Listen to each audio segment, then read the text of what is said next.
If you feel like you're dragging yourself into work every day, stuck in meetings that make your soul ache, wondering if this is just how life is, if your job feels like a role you're playing, like you're performing someone else's role just to feel safe, if the thought of climbing the corporate ladder makes you want to scream or disappear entirely, you're not alone. I used to think the job was the problem, that if I just left, everything would fix itself. The burnout, the anxiety, the numbness. But quitting didn't fix everything. I had to unlearn what I thought life was supposed to be. Because here's the truth I didn't realize until so much later. It wasn't that I just hated the job. It was that I hated who I had become to survive it. This isn't just about walking away from a paycheck. It's about walking away from a system that tells us who we should be. And when I let that concept, that version of success die, I didn't just quit my job. I finally started rebuilding me. Hi, I'm Paige, and 4 years ago, I decided to let go of society's expectations of me and quit my corporate 9-to-5 job to follow a path that truly felt like me. If you've ever felt like the traditional way of doing things doesn't quite fit you, like maybe the system was never really built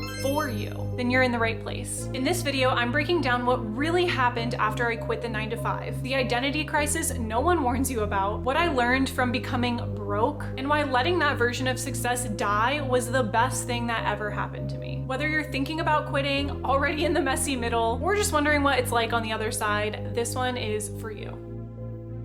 When I first graduated college, I thought success was stability. A job, a house, salary, benefits. But in reality, the 9-to-5 was never just about money. It was about being seen as on track. My entire life was set up to believe that if I went to school, did the right major, and got the right job, that I would actually finally be happy. I would have the house, I would have the car, I would have the family, I'd have the future benefits that would come from working a typical 9-to-5 job my entire career and being able to cash out from retirement when it was time for me to do so. And I had truly conditioned myself to believe, because society had conditioned me to believe, that this was the definition of making it. So after 1 year of being in the 9-to-5 post-graduation, when I realized I was very quickly feeling completely miserable, burnt out, and not myself at all, something started to tell me that this was wrong. I started realizing that security was not built on a salary. It was not built on what society shows us creates a successful or stable life. A house was never going to make me feel happy. A retirement plan was never going to make me feel happy. And after 1 year trying my hardest to fit into this structure, I realized that I was so burnt out, to the point that it was affecting not only my mental health, but also my physical health. But I kept pushing on because that's what I thought I had to do. So I continued to suppress parts of myself, my creativity, my empathy, my curiosity. And this led to the unhappiest time I've ever had in my life. And that's because I felt utterly and completely stuck, because I truly believed there was only one way to doing adulthood right. And if you left that path, then you failed. But I'll never forget when my mentor asked me on one of our weekly coaching calls 1 year into the job, where do you want to be in 10 years? And who at this company do you look up to that you want to be where they are? And I had nothing. I had no vision, no answer for these questions. And honestly, I started to well up with tears because I did not know what to say. At this point, I was already pretty aware of the fact that I was not gonna last here long term, but this truly was the breaking point for me. I finished that call and went to my husband and said, this is it. Like, I'm done. I can't do this anymore. And after that, I set up a call with one of the management team and I put my 2-week notice in, because I had realized that not only was I unhappy in this job, I did not want to have the life of anybody else at the company, not even the successful ones. And that's not because they weren't good people, but it was because I was looking at their future, their life that they had, and realizing that if I had that, I would still be unhappy like I am today.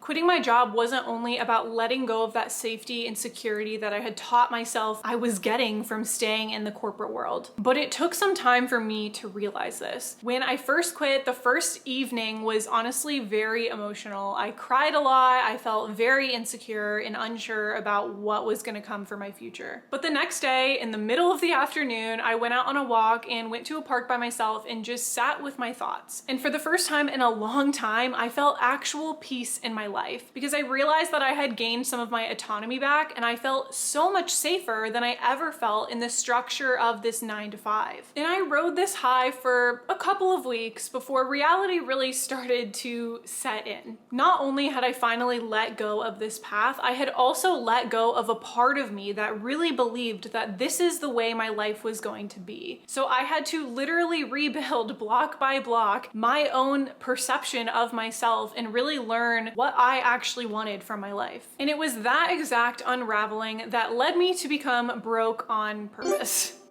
The next few years, we spent less money than ever. Me and my husband together were living in Washington, D.C. and trying to make ends meet without me being the sole breadwinner at my old engineering corporate salaried job. I went from making $65,000 a year plus a 401k bonus contribution plus yearly bonuses plus benefits and health insurance to absolutely nothing. And I had to start building from scratch, which literally started with gig work. I was making a few dollars here and there watching people's cats, delivering their groceries, and I started to build this completely new perception of what it meant to make money and to provide value for people. And because I started to have a new appreciation for literally the dollar in itself, I began to get really strategic with how we spent our money. And what I found was that we were spending way more than we really needed to. Over the past 4 years since quitting my job, we have ranged from spending $2,000 a month to $9,000 a month, and I can seriously, honestly tell you that the difference in lifestyle that came from those two was really not that drastic. You would think the difference in my life from spending $2,000 to over 4 times that amount at $9,000 would be extremely drastic, but in reality, I found that the more money that we were spending, that was the more money we were making, which was causing a lot more stress. And through this, I realized the balancing act that comes from not only the amount of money you make and the amount of money you spend, but how you actually create that money, where that money is coming from, and the different levels of stress that come from the different ways that we make money. But the best thing that came from this was that I learned that the 9 to 5 was not the only option. I could not only earn money in other ways, but live in other ways. And the most eye-opening discovery in this time in my life was unlearning the belief that I only deserved money if I really grinded and worked for it. We are constantly shown in society that if we grind, if we hustle, we will see success. And even though there's been some new movement around this concept and new opinions have been coming out, we still are constantly fed this from most productivity gurus, business gurus online, that if you just grind it out, if you put in the work now, that you will see the success in 5 years, 10 years, 20 years, that we just have to constantly show up and things will move for us. And while there is some truth to the fact that putting in more work does help you see more results, what I found for myself is that when I am grinding, the results that I get are short-term results. If I grind out something today, I see results tomorrow. If I do more work on Monday, I get to do less work on Friday. But what I've really found is that if I want to move the needle in the future, if I really want to focus on future me, then it's not about just spending more time, spending more energy. It's about being strategic about the way you are spending your time and what you're actually working towards. And this is a big reason why that comment and that question from my mentor 4 years ago was so hard-hitting and uncomfortable for me when he asked me, where do you see yourself in 10 years in the company? Who do you look up to and want to be like in the company in 5, 10 years? Because I had no connection to that future me, that potential me that could come from staying in that job, in that company for 10 more years, felt like a completely different person who was extremely misaligned with my true self. And now through literally choosing to be broke multiple times over the past 4 years, each time we have really hit what back 5 years ago I would have called a rock bottom or ran through all of our savings, I have found that I get so much closer to what I really want out of my life, so much closer to my values, to my inner self, so much more comfortable sitting with myself and actually spending time on things that I truly enjoy. And not only just in my work, but also in my friendships, in my hobbies, in just the basic habits and routines that I spend time on in my daily life.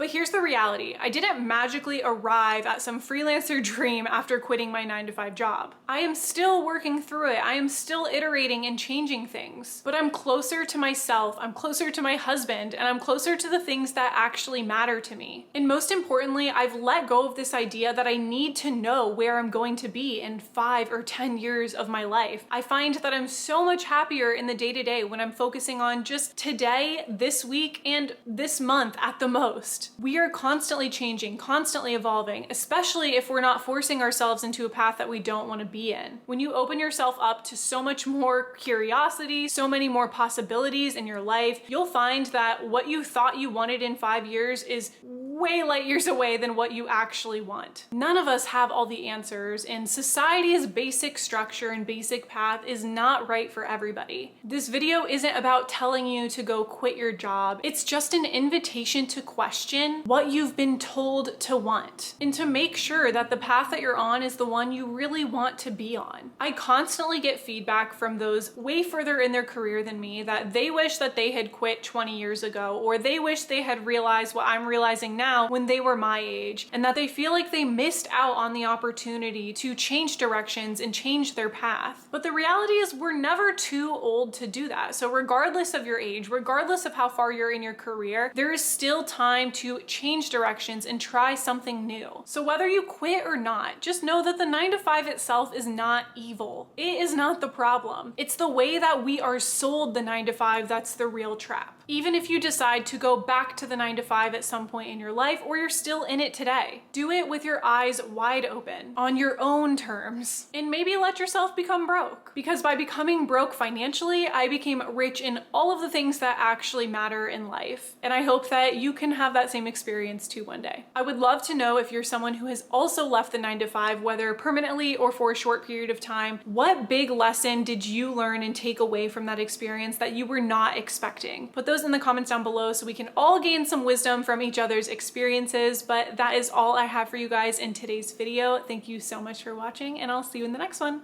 Bye.